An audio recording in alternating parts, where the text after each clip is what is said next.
خدا یسوع مسیح کے زندہ بابرکت اور جلالی نام میں آپ سب کو تحسین اور شکانہ کا سلام۔ خدا آپ سب کو بڑی برکت دے اور اپنے ہاتھ کے نیچے آپ سب کو رکھے۔ کلام مقدس میں سے ہم پڑھیں گے پیدائش کی کتاب، برشیت، اتپتی، جینیسس، اس کا 6واں باب، اور آج ہم 13ویں آیت سے پڑھیں گے۔ خداوند نے نوح سے کہا کہ تمام بشر کا خاتمہ میرے سامنے آ پہنچا ہے، کیونکہ ان کے سبب سے زمین ظلم سے بھر گئی، سو دیکھ میں زمین سمیت ان کو ہلاک کروں گا۔ تو گوپر کی لکڑی کی ایک کشتی اپنے لیے بنانا، اور اس کشتی میں کوٹھڑیاں تیار کرنا اور اس کے اندر اور باہر رال لگانا۔ یہاں پر میرے عزیزو، خدا کے وعدہ کے مطابق، خدا کی اس پروفیسی کے مطابق جو اپنے بندہ ہنوک کو اور پھر بعد ازاں نوح کو دی، خداوند نے دنیا کے خاتمے کا وقت آ پہنچا، اور خداوند نے نوح سے کہا کہ اب یہ وقت آ گیا ہے۔ جیسا کلام مقدس میں لکھا ہے آموز کی کتاب میں کہ خداوند کوئی بھی کام اپنے پاک مقدس نبیوں کو بتائے بغیر نہیں کرتا، اور وہ وارن کرتا ہے دنیا کو، دنیا کے لوگوں کو، اور وہ پہلے سے ہی وارن کر دیتا ہے اور لوگوں کو بتاتا ہے کہ کیا ہونے والا ہے۔ اور ہم دیکھتے ہیں کہ یہاں پر بھی یہی ہوا ہے کہ خداوند نے کہا کہ تمام بشر کا خاتمہ میرے سامنے آ پہنچا ہے۔ خداوند رحم کرنے والا خدا ہے، برکت دینے والا خدا ہے، اور 120 سال کا جو وقت دیا خداوند نے، جب نوح تقریباً 480 سال کا تھا، جب یہ بات چیت شروع ہوئی اور پروفیسی، اور خداوند نے جو ہے وہ لوگوں کو وارن کرنا شروع کیا نوح کی معرفت، اور اسی سارے سلسلہ میں نوح کی پھر اولاد بھی پیدا ہوئی، کیونکہ خدا نے نوح کو اپنا مشن دیا، اور 500 سال کا نوح تھا جب اس سے بچے پیدا ہونے شروع ہوئے، اور 100 سال اور جو ہے خدمت کرتا رہا۔ ایک اور چیز خداوند کے رحم کو ظاہر کرتی ہے کہ اگر ہم عمروں کو کاؤنٹ کریں تو متوسلح کی عمر جو ہے وہ سب سے زیادہ تھی، 969 ایئرز، اور ایک سٹینڈرڈ تھا، یعنی آدم کی عمر جو تھی وہ ایک سٹینڈرڈ تھا، اور سب کے لیے، کیونکہ آدم کے بعد یارد پر آ کر یارد نے 962 سال کی عمر پائی، جو کہ آدم کی عمر سے زیادہ تھی، اور عام تاثر یہی تھا کہ آدم از دا لانگسٹ لیونگ پرسن۔ لیکن متوسلح جو ہے وہ یارد سے بھی زیادہ عمر اس کو ملی، یعنی 969، تقریباً 970 سال۔ اس کا ایک ریزن تھا، کیونکہ متوسلح جو تھا وہ ہنوک کا بیٹا تھا، اور ہنوک نے جب یہ نبوت کی تھی کہ دنیا خاتمہ ہوگا دنیا کا، تو نشان کے طور پر اس نے اپنے بیٹے کا نام متوسلح رکھا تھا، جس کا مطلب ہے کہ جب یہ مرا تو وہ آئے گا، his death will bring، یعنی کہ اس کی موت اس کو لائے گی، کس کو؟ طوفان کو۔ اور آپ یہ دیکھیں کہ متوسلح زندہ رہا اس سال تک، جس سال میں متوسلح کی ڈیتھ ہوئی ہے اسی سال میں طوفان آیا ہے، یعنی کہ نوح کی جو عمر کا 600واں سال ہے وہ متوسلح کی عمر کا آخری سال تھا۔ تو یہاں پر خداوند کا رحم ہمیں نظر آتا ہے، بائبل ہمیں بتاتی ہے کہ خداوند کسی کی ہلاکت نہیں چاہتا، بلکہ چاہتا ہے کہ ہر ایک کی توبہ تک نوبت پہنچے، اور اسی سلسلے میں کہہ لیں کہ اسی رحم کے تقاضا کے طور پر، کیونکہ متوسلح ایک نشان کے طور پر ہنوک نے مقرر کیا تھا، اور خداوند اپنے نبیوں کے منہ سے نکلی باتوں کو کی عزت بناتا ہے، اور ہم دیکھتے ہیں کہ متوسلح کی عمر خداوند کے اس قول کی وجہ سے اور ہنوک کے اس قول کی وجہ سے اتنی زیادہ بڑھ گئی کہ اس سے زیادہ عمر کا کوئی شخص اس دنیا میں نہیں پیدا ہوا۔ دیٹ مینس کہ خدا نے اس کی عمر کو ایکسٹینڈ کیا، خداوند کے کہنے کے موافق وہ عمر بہت زیادہ بڑی، اور یعنی خدا ویٹ کرتا رہا لوگوں کا کہ شاید کوئی اور اپنی زندگی میں تبدیلی لے آئے، لیکن صرف مرد راست باز نوح اور اس کا گھرانہ اس لائق ٹھہرا کہ ان سے نسل چل سکے۔ اگین آپ کو بتاتے چلیں کہ ابلیس کا جو پلان تھا، منصوبہ تھا، وہ یہی تھا کہ انسانی نسل کو ہی تباہ کر دیا جائے تاکہ وہ جو نجات دہندہ کے آنے کا وعدہ کیا گیا ہے وہ پورا نہ ہو اور نجات دہندہ جو ہے وہ ان کے درمیان نہ آ سکے۔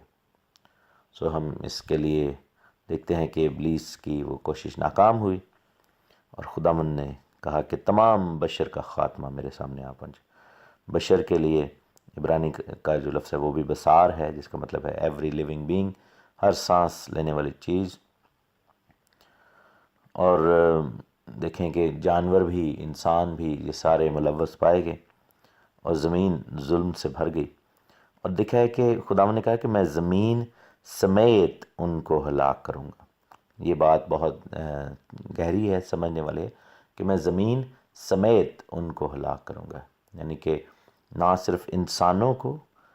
انسان کے ساتھ دنیا کے تمام جانداروں کو، بلکہ زمین کو بھی خداوند نے ہلاک کر دیا۔ دیٹ مینس کہ نوح کے طوفان سے پہلے زمین کے حالات ڈفرینٹ تھے، ان کے جو پودے اور باقی سب چیزیں تھیں وہ ڈفرینٹ تھیں، اور وہ سب کچھ جو تھا وہ اس طریقے کا تھا کہ زمین جو ہے وہ کے رہنے والوں کی عمریں زیادہ تھیں، زمین کے رہنے والوں کے پاس جو ہے وہ کہہ لیں کہ فیسیلیٹیز ڈفرینٹ تھیں، اور جو کچھ بھی زمین کے ریسورسز تھے، ایون دو کہ جب فالن اینجلز آئے اور انہوں نے انسانوں کو جو ہے وہ اس کام کے لیے یوز کیا، ہائیبریڈ ان کو کر دیا، اور وہاں سے کیا ہوا کہ یہ سب کچھ پیدا ہوا، اور جبار وغیرہ اور بڑے بڑے دیو جو تھے وہ پیدا ہوئے، لیکن اور انہوں نے زمین کو پلنڈر بھی کیا، زمین کے سارے ریسورسز کو انہوں نے اپنے مقاصد کے لیے یوز کیا، بس زمین جو تھی وہ پھر بھی بہت ریسورسفل ہے، لیکن خداوند نے کیا کیا کہ زمین کو بھی ہلاک کیا۔ سو یہ بپتسمہ ہے، جیسا کہ پطرس کے خط میں لکھا ہے کہ نوح کا طوفان جو ہے وہ بپتسمہ کے مشابہ ہے،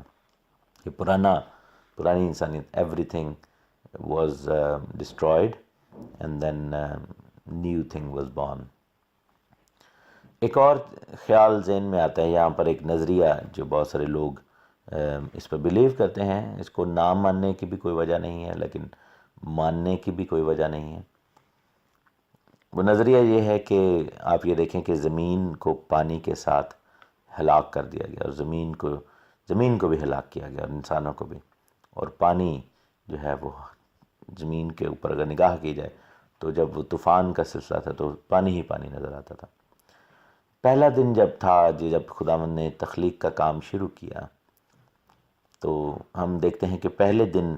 وہاں پر لکھا ہے کہ زمین ویران اور سنسان تھی یا ہو گئی، اور اس کے اوپر پانی ہی پانی تھا۔ سو کوڈ اٹ بی کہ خداوند نے زمین کو دوبارہ ہلاک کیا، اور اس سے پہلے جب ہم دیکھتے ہیں کہ ڈے 1 پر، اس سے پہلے کا جو ٹائم ان ایٹرنٹی ہے، زمین کو پہلے بھی ہلاک کیا گیا ہو۔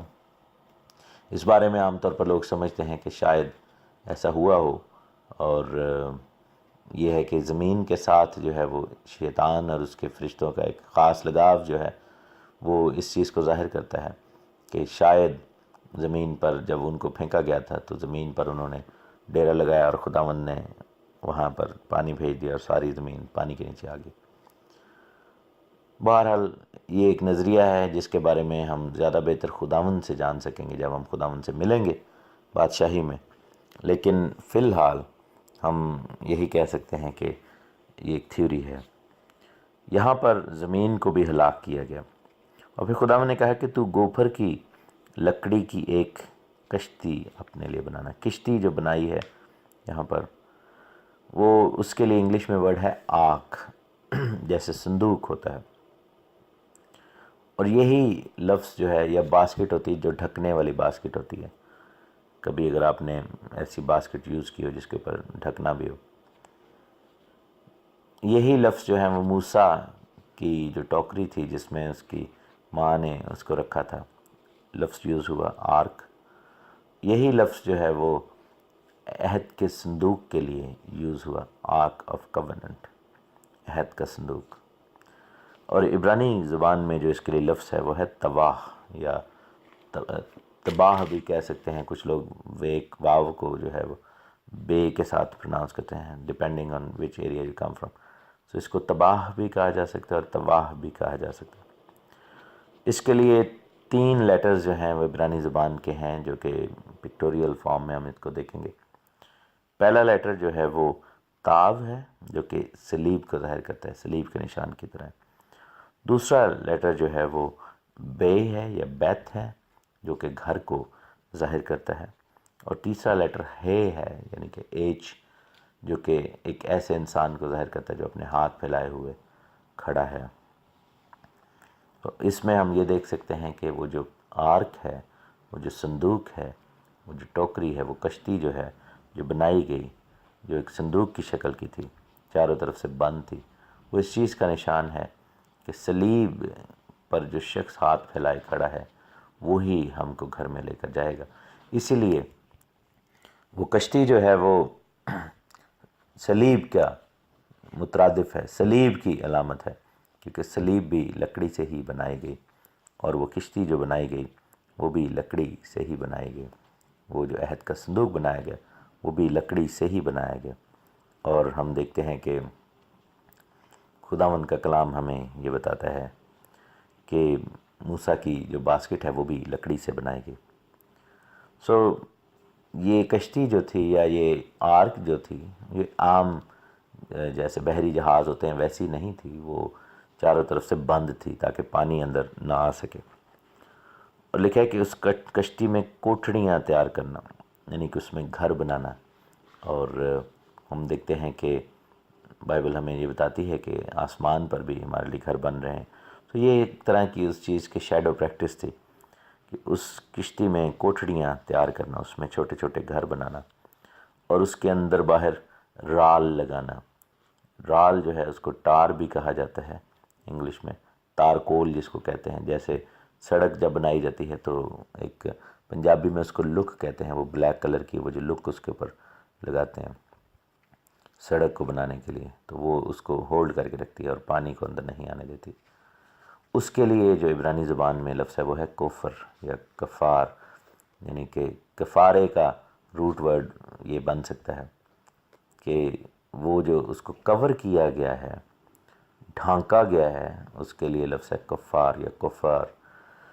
بیسیکلی کفارے کا مطلب ہی یہی ہے، ڈھانکنا. تو ہم اگین دیکھتے ہیں کہ کشتی جو ہے وہ صلیب کا نشان ہے، ہمارے گھر جانے کی، گھر کے اندر جانے کی علامت ہے صلیب کے وسیلہ سے، کہ ہم خدا کے گھر میں صلیب کے وسیلہ سے جا سکتے ہیں. اور اس کے اوپر ایک جو لیپ کیا گیا ہے، وہ جو رال لگائی گئی ہے، اس کے لیے لفظ کفارے کا آیا ہے کہ کفارے نے ہمارے لیے یہ ممکن کیا ہے. اور ہمارے زندگی کی جو کشتیاں ہیں، وہ آرکس ہیں، ان کو بھی اگر کورنگ کی ضرورت ہے، وہ بھی اگر ہم چاہتے ہیں کہ ان کے اندر سوراخ نہ ہوں اور اس کے اندر وہ چیز انٹر نہ کر سکے جو چیز ہمارے لیے اچھی نہیں ہے، تو ہمیں پھر کیا کرنا ہوگا؟ ہمیں جو ہے وہ کفارے کے نیچے آنا ہوگا اور اس برکت کو ریسیو کرنا ہوگا جو خدا کی طرف سے ہمیں ملی ہے. اور وہ برکت کیا ہے؟ پاک لہو اور صلیب. سو یہاں پر ہم دیکھتے ہیں کہ خداوند نے نوح کو جو رستہ بتایا، نوح کو وہ رستہ سجھایا. ہمیں بھی عزیزو ایسا ہی اپنی زندگیوں میں خداوند سے مانگنا ہوگا اور خداوند دے گا، اور ہم خداوند سے برکت کو ریسیو کریں گے. صلیب ہی اس آخری زمانہ میں ہماری وہ کشتی ہے. جیسا کہ ہم دیکھتے ہیں کہ خداوند کا کلام ہمیں بتاتا ہے کہ آخری زمانہ پھر نوح کے دنوں کی طرح کا ہوگا. اور خداوند یسوع مسیح کے یہ الفاظ ہیں، میں نے بار بار اس چیز کو آپ کے سامنے رکھ رہا ہوں. تو اس زمانہ میں اگر بچ نکلنے کے لیے لکڑی کی کشتی بنائی گئی اور اس کو جو ہے وہ ڈھانپ دیا گیا،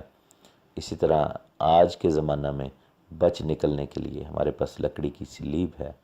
اور اس پر وہ لہو ہے جو ہمارے گناہوں کو ڈھانپ دیتا ہے. وہ تن جدے بخشے گئے سب گناہ، تے ٹکے گئے سب اوگن صدا. ہم خدا کا شکر کرتے ہیں، مبارک ہے وہ آدمی جس کا گناہ محسوب نہیں ہوتا. تو خداوند کی تعریف ہو، خداوند کی ستائش ہو، حمد و ثنا ہو، خدا کا شکر کرتے ہیں۔ گاڈ بلیس یو آل، آمین۔